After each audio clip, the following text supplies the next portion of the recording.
National Broadcasting Company presents Radio City Playhouse, Attraction 11. Hollywood, California, Monday, June 29th. Presents the finest in motion picture entertainment, Academy Award. From Hollywood, Skippy, America's largest selling peanut butter. Cary Grant, Katharine Hepburn, and Jimmy Stewart. The Lux Radio Theater welcomes you all.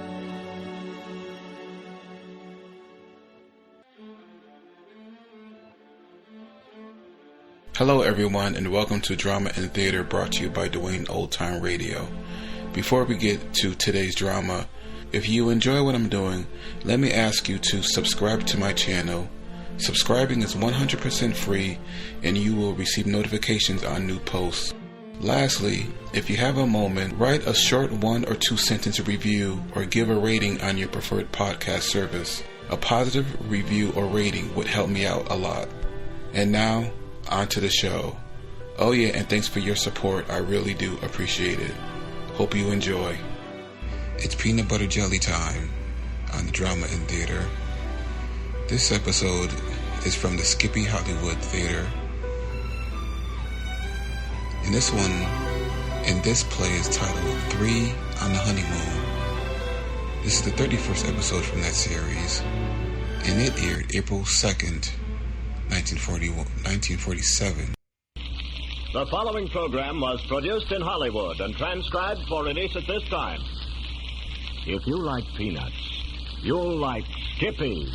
From Hollywood, Skippy, America's largest selling peanut butter, presents the finest in comedy, romance, drama, in the Skippy Hollywood Theater.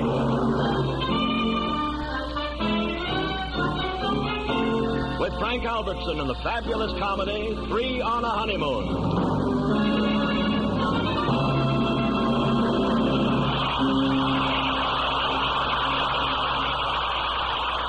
Now here is our director, Les Mitchell. Welcome to the Skippy Hollywood Theater, ladies and gentlemen, and what we confidently expect will be an amusing and entertaining half hour. Occupying our star spot is a young man who has been in motion pictures some 25 years. I can remember, and I'm sure many in our audience will be able to recall him as the young leading man of many college pictures, as well as scores of more adult films as he grew from juvenile to leading man. And here he is to say hello before the curtain rises, our star, Mr. Frank Albertson. Thank you, Les. I'm glad to be here. And we're very glad to have you, Frank. We want to talk to you after the show, so let's withhold any further information until then. Good deal, Les. I'll be ready and waiting immediately after the curtain falls. And at that time, we'll have a little surprise for our audience as well. But now, here is Van Dessetel with an unusual thought concerning an unusual product, Skippy Peanut Butter. I have heard travelers' tales that in certain parts of the South, peanut butter is used as a weather prophet. It seems that if the oil rises to the top, that's a sure sign that it's either going to rain, snow, or hail, or be nice weather. Personally, I have my doubts as to the validity of that, but I know this is true. When oil separates in peanut butter, it's a sure sign it will become rancid and disagreeable. Now, Skippy peanut butter never has a trace of oil separation. Skippy, you see, is a new, improved product with none of the disadvantages you encounter in old-style peanut butter. There's no stickiness, no dryness, no rancidity. Instead, Skippy stays fresh, sweet, and easily spread to the last spoonful at the bottom of the jar. So, I can't honestly recommend Skippy as a weather indicator, but I can highly endorse Skippy for eating purposes. It tastes exactly like plump, selected, freshly roasted peanuts. It's a fact. If you like peanuts, you'll like Skippy. Thank you, Van Dessetel. Now, curtain going up. Places, everyone. Curtain. The curtain is up, and here is the play.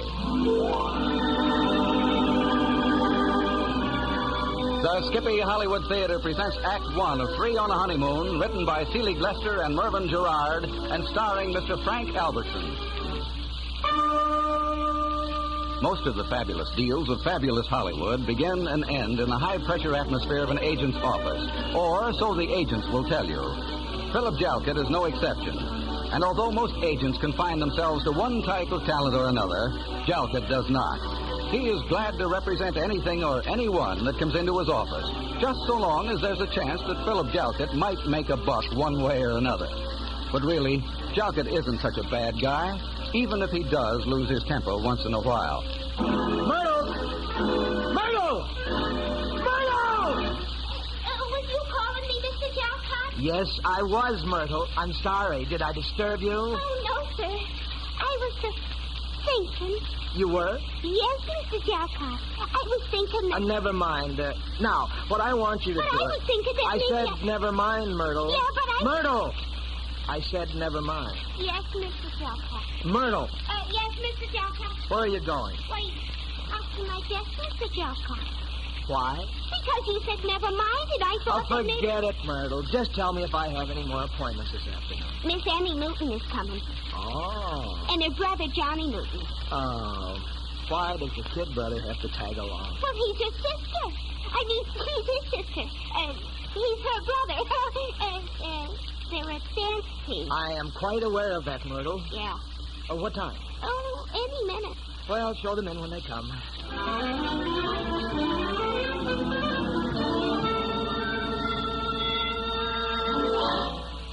Annie, darling. Oh, it's been ages since I've seen you. Come here. Oh. Annie, remember what I said? What did you say? Oh, Annie will tell you. What is it, dear? Something wrong? Well, no, Phil. It's just... Just what? Well, Philip, Johnny thinks you haven't got our interest at heart. I haven't. Well, how can you say that? Haven't I gotten you several auditions? Haven't I been doing everything humanly possible? Going to every studio, seeing every producer, trying to sell Johnny and Annie Newton dance specialists. Of course, I believe you, dear. Annie, remember what we talked about? He just talks like that because he likes to hear the sound of his own voice. Johnny, that's no way to talk about Now, it. you Phil. stay out of this, Newton. I'm having a conversation with the girl I'm going to marry. That's just it. You made Annie promise to marry you if she couldn't get a job in 4 months. And our contract with you isn't up until the 4 months is over. It seems pretty obvious to me that You have a pretty nasty and suspicious mind, Newton. Phil, don't forget you're talking to my brother. Annie, do you believe this? Do you believe I would be so low? No, darling. Remember, Annie, I'm part of this dance team. What happens to me after you're married? Newton, this is a question of business ethics. Exactly. Well, if you don't think I'm handling you properly, you are at liberty to go elsewhere. Oh, I'd go in a minute, but Annie doesn't quite agree with me. You know we have a joint contract and that I can't leave without Annie. Well, darling, what do you say? I don't think you're being fair to Phil, Johnny. You're so in love with that guy you can't see facts. Now, darling, Phil, I'm so sorry about Johnny. It's just... your don't know. brother is impatient, honey. That's all. Oh, I understand, Phil. Now, how about dinner tonight? Of course, darling. Good. Myrtle, Goodbye, darling. pick you up at 7. Bye-bye. Myrtle. Bye-bye, dear. Myrtle! Was you calling me, Mr. Jalkott?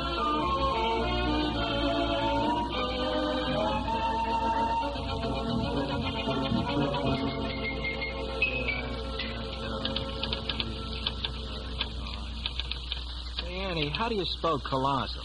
With 2 S's. What are you doing, Johnny? Oh, I got an idea. For what? Oh, I still think that boyfriend of yours is giving us a runaround, and I'm going to prove it. What do you mean? Johnny, I don't like you to talk about Phil like that. Look, Annie, I've been reading the trade papers lately, and even in the regular papers about guys who sell stories to the motion pictures. Well, what about them? Well, just this. If some other guy can write a story in 4 pages and sell it for $8,000, and another guy can get $15,000 for something on the back of an envelope... Oh, Johnny, now you know that's a lot of publicity. Oh, not all of it. Well, what about it? Well, I'm writing a story. You're writing a story? That's right. But you're not a writer. I don't have to be with this idea. What is it? Well, I'll let you see it after it's sold. If Jalkott is really interested in selling it for us. Now, Johnny, don't start on Phil again. Oh, that guy.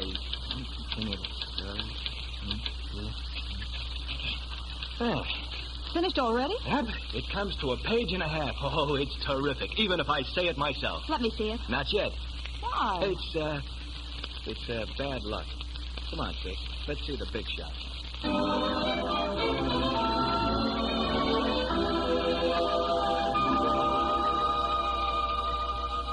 Well, Annie, darling... Oh, you're here, too. Yeah, I'm here, too. I wouldn't be, but unfortunately, you're still our agent. Now, listen, you little... Phil, Johnny.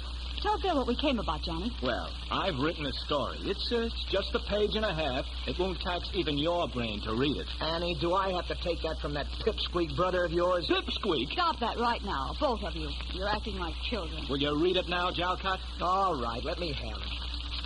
Oh, 3 on a honeymoon. Oh, not bad. Darn right, not bad. Johnny, let him read it. I still don't like it. I wish we didn't have to let him represent us. The story's too good for him. Now, Johnny, at least wait until he comments on it. No matter what you think of him, I'm sure he knows more about these things than we do. I doubt it. I doubt if he knows anything about anything. For the life of me, I can't understand what you see in him. Say, well, what? Oh, it's sensational. I mean it. It's terrific. All right, so it's terrific. Can you sell it? Can I? Can I? Why, you bet I can. Why, I'll have Magna and Acme and Worldwide fighting for this story. It's a natural. It's got everything. Well, I'm glad you... Listen, you've really got something here. It's the most terrific plot I've ever read, including Shakespeare. Well, I wouldn't. Well, I would. Do you think you might get $1,000 for it, Phil? Oh, I think I can get more than 1,000, a lot more. For instance? Oh, there's no telling. Why, with this property, I'm not asking a price. I'm saying bid. The highest bidder gets it. I just hope you know what you're doing. Are you starting that again? Now stop it, Johnny. Oh, I don't. Oh, I'm going to get right on this. Good. Call me this evening, Phil? Sure thing, darling. Myrtle. Yes, Mr. Jalcott? Myrtle, put down that bromo and come in here. I want you to make 3 copies of this story immediately. I'm going to take them around myself today.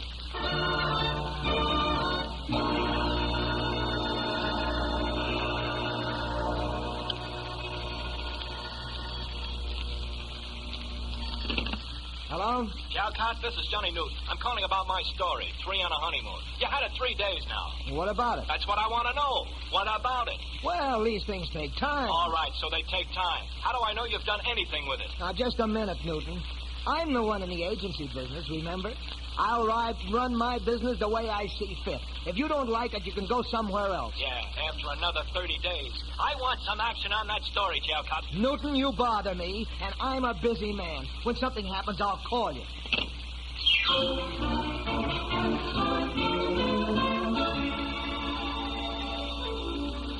Oh, Annie, you're looking wonderful, darling. I want to talk to you, Phil. Well, sit down. What's on your mind? Johnny doesn't think you're doing anything with his story. Well, darling, I've taken it to the 3 big studios. I've really been plugging it. Well, right now, I'll bet the big shots at Acme, Worldwide, and Magna are reading it. Well, it shouldn't take them long to read a page and a half. You got the story Thursday, Phil. This is Tuesday. Well, you can't rush those guys, Annie. Why, I can tell you to the minute how those guys work. All right. Tell me. Well, I brought the story to the studios Thursday afternoon. Now, nobody in his right mind would think of reading a story the first day it's brought in. Why not? Oh, it just isn't done, darling. Well, the next day is Friday. That's the weekend. Monday, it's a hangover. Tuesday, he arrives about 11, doesn't do anything till lunch. He gets back from lunch about, 2 o'clock, looks over his desk, sees the stories, and picks them up and looks them over. That sounds like a lot of stuff. 3 on a Honeymoon is the shortest, so he starts to read. That's how it is. Assuming I believe that ridiculous story, which I don't. Today is Tuesday, and it's 25 minutes after 2. Well, they must be reading them right now. I should be hearing from them any minute. Philip Jalcott, Mr. Jalcott, Magna calling. What'd you say? Magna Films on the phone. Mr. Toplitsky's office. Toplitsky himself? Calling me? Well, but put him on. Don't keep him waiting. Put him on. Just a second. Oh, another call coming in. Myrtle, never mind the other call. Put Toplitsky on. Worldwide calling on line 2, Mr. Jalcott. Mr. Witherspoon's office. Witherspoon? Well, put him on. Which one? Anyone. I don't care which one. Just put someone on. Just a second. Uh-oh.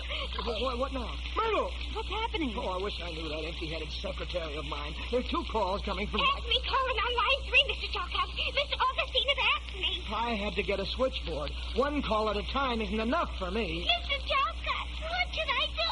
Oh, put one of them on. Anyone. I don't care.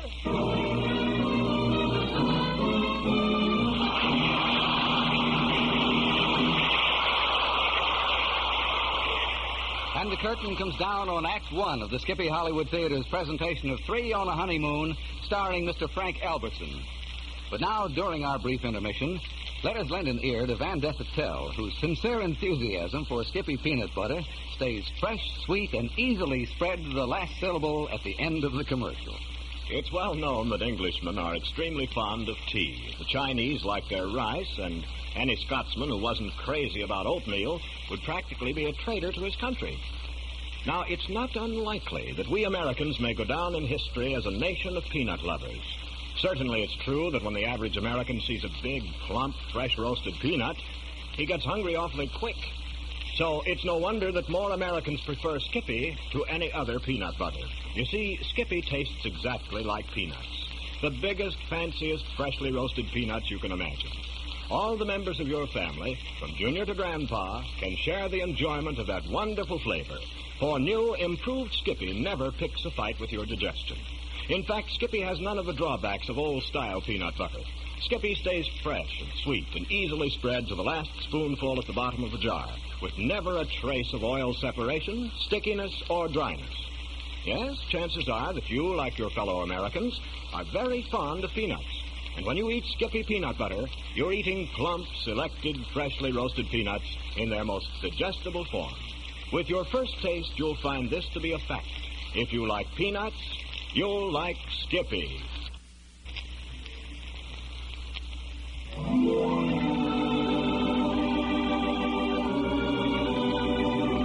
The Skippy Hollywood Theater is presenting Mr. Frank Albertson as Jelcut in 3 on a Honeymoon.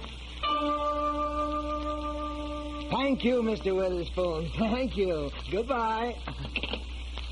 It's hot in here. Somebody wants to buy the story? Somebody? Listen, I just spoke to Toplitsky at Magna, Augustine at Acme, and Witherspoon at Worldwide. They all want it. Oh, it sounds wonderful. Wonderful? How did that 2-cent word creep in? Why, this thing is dynamic. It's stupendous. I'm speechless. They're bidding on it. Toplitsky just quoted $17,000. I'm going over to Acme right now, and from Acme I go over to Worldwide. This thing is sensational. I want to apologize. Apologize? For what for? I should get down on my knees and thank you and Johnny. You've got talent. We're going places. I want you to know, Phil, how sorry I am. Oh, listen.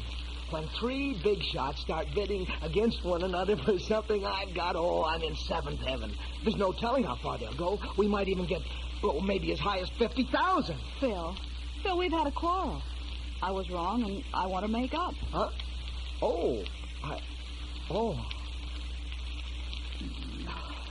That's better. Yes, it is much better. And listen, darling, we're really going to go places with this story. That's nice, Phil. I'll hear from you. You sure will. Bye, darling. Myrtle. Yes, sir. Oh, what's the matter with you? Oh, I got a touch of heartburn. Well, take some pills. They don't do any good anymore. I built up a resistance. Look, I'm going to Acme. Yes, sir. Then I'm going to Worldwide. Yes, sir. And from there, I'll probably go over to Magna, Toplitsky's office. Well, now what? Oh, this heartburn is killing me. Not before 5 o'clock. Don't you ever think of me as a human being?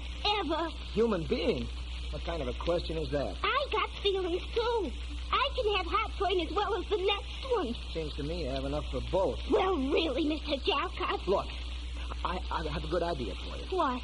They've got some kind of chewing gum out that relieves acid indigestion and heartburn. Chewing gum? Oh, gee, that sounds good. I'll bring you a package when I come back. Oh, thank you, Mr. Jalcott. No, that's okay. Don't forget, Mr. Jalcott.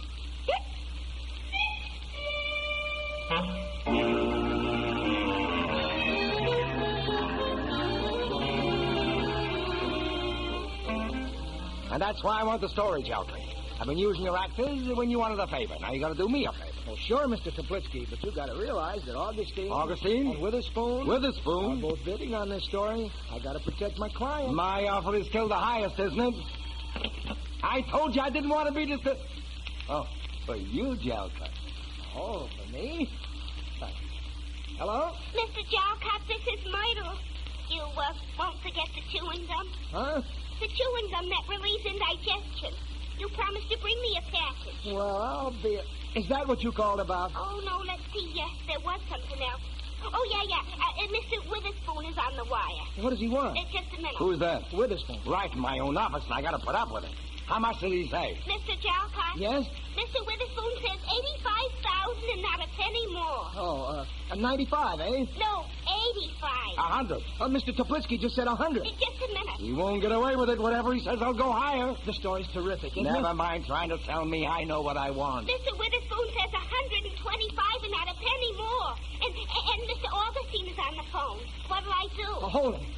100 and a quarter, Mr. Toplitsky. 150. Hear that, Myrtle? Mr. Augustine says his absolute top is $250,000 and not a penny more. How much?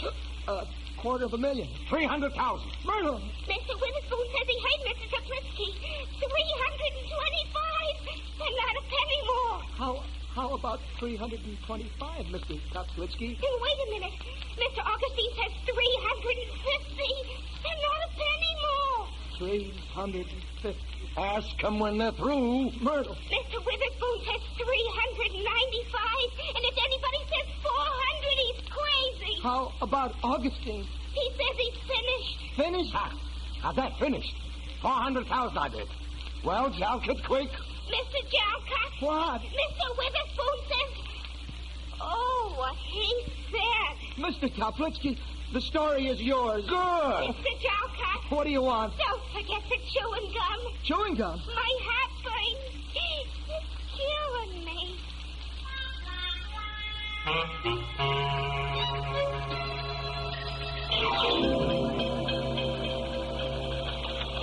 Hey, look at this. Just coming in on the wire. Magna Studios purchases original story, 3 on a Honeymoon for $400,000 in largest transaction of its kind. Story runs a page and a half, complete. Holy smoke! Hey, Joe, give this a half count.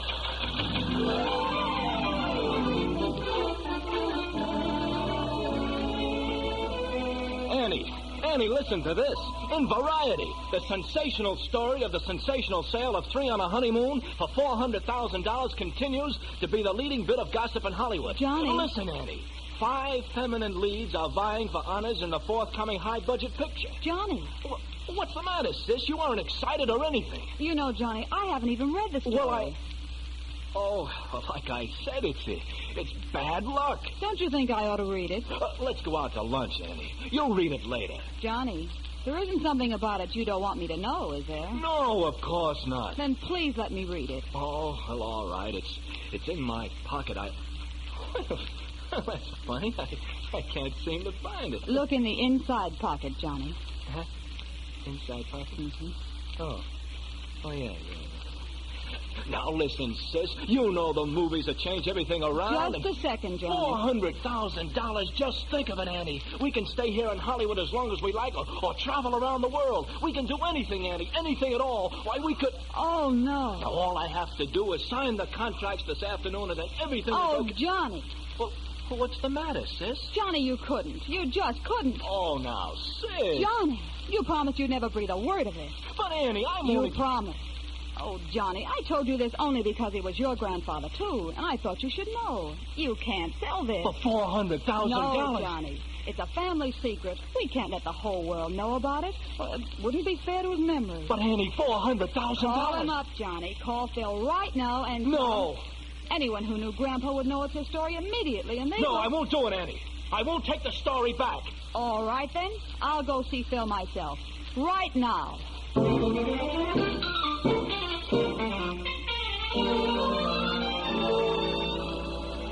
Well, Annie, you're a little early, but sit down. Where's Johnny? Phil, I've got something to tell you. Well, sure, anything. The whole world's at your feet. You can't sell the story. This afternoon at 2 o'clock, 400,000... Phil, I said you can't sell the story. What? Annie, you're joking, of course. I was never more serious in my life. It happens to be a true story, and if it ever got on the screen... Well, do you realize that I stand to make $40,000 as my commission from this sale? Nothing could possibly be important enough to kill a $400,000 sale. I should think there's one thing important enough. Well, Annie, darling, listen to me for a moment. Oh, I understand how you feel, Phil, and I know it's a great disappointment. A great disappointment? Do you realize what you're asking me to do? Yes, I think so. Well, I won't do it. Well, the story is Johnny's now, and since he hasn't asked me to withdraw it from the market, I owe it to him as a client to... Don't you owe me anything? Well, sure, Annie, but It's very important to me, Phil. So important that I've got to ask you to make your decision now. Oh, you can't ask me to do this, Annie. Darling, listen to me. Please listen to me. First, you listen to me, Phil. I can't stop you. I know that. But I want you to understand, if you sell the story, it will be the end of everything between us. Annie, 400,000. It's your decision.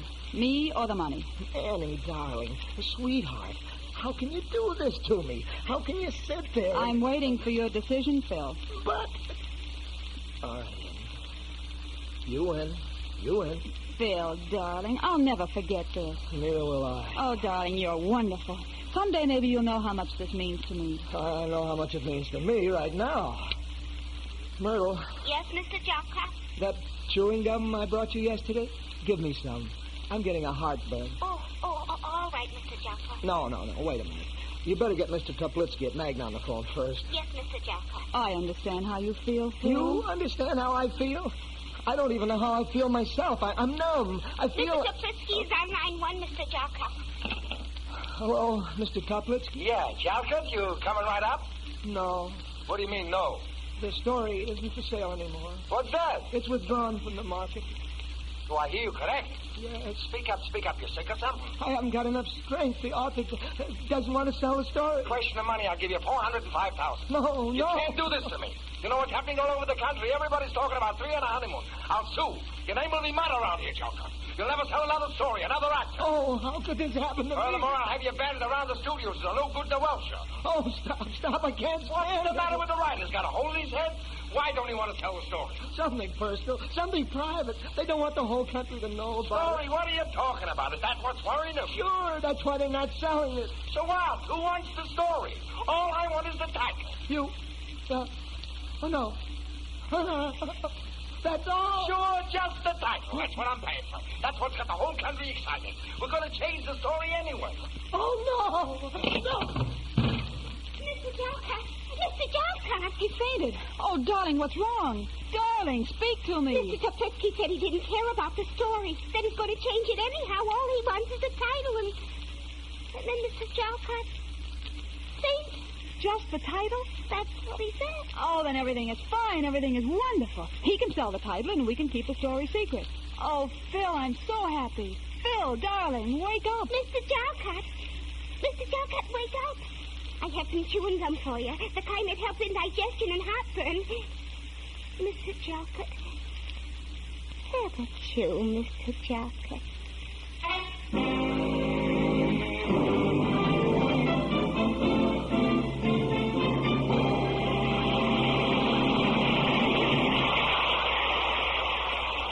And the curtain falls on the second act of the Skippy Hollywood Theater's presentation of 3 on a Honeymoon, starring Mr. Frank Albertson, who will return in just a moment. When you first try Skippy Peanut Butter, chances are you'll like it so much, you'll want to tell your friends and neighbors about it. Rest assured we'll have no objections to your doing so.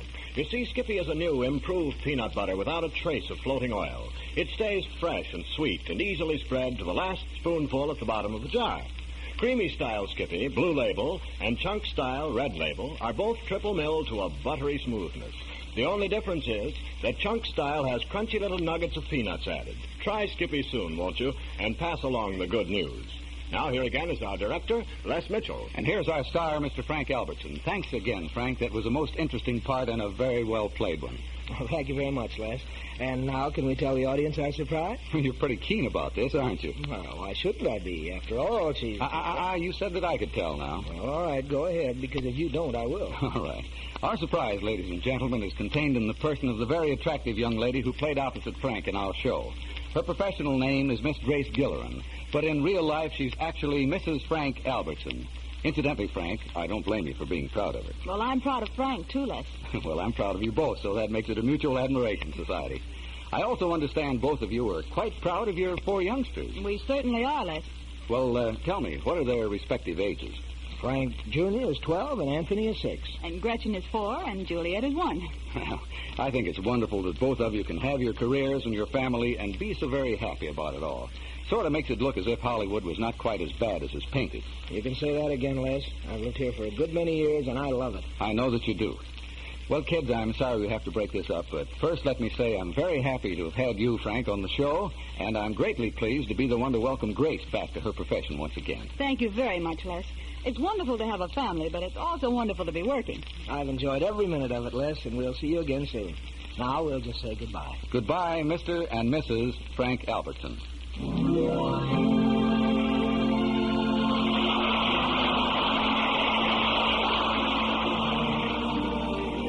Frank Albertson was supported by an all-star cast. Grace Gillerin as Annie, June Foray as Myrtle, Peter Leeds as Johnny, Joe Forte as Toplitsky. Three on a Honeymoon was written by Selig Lester and Merwin Gerard, produced and directed by Les Mitchell, who is here also as your host. Thank you for being our guests, and we hope you'll be with us again next week.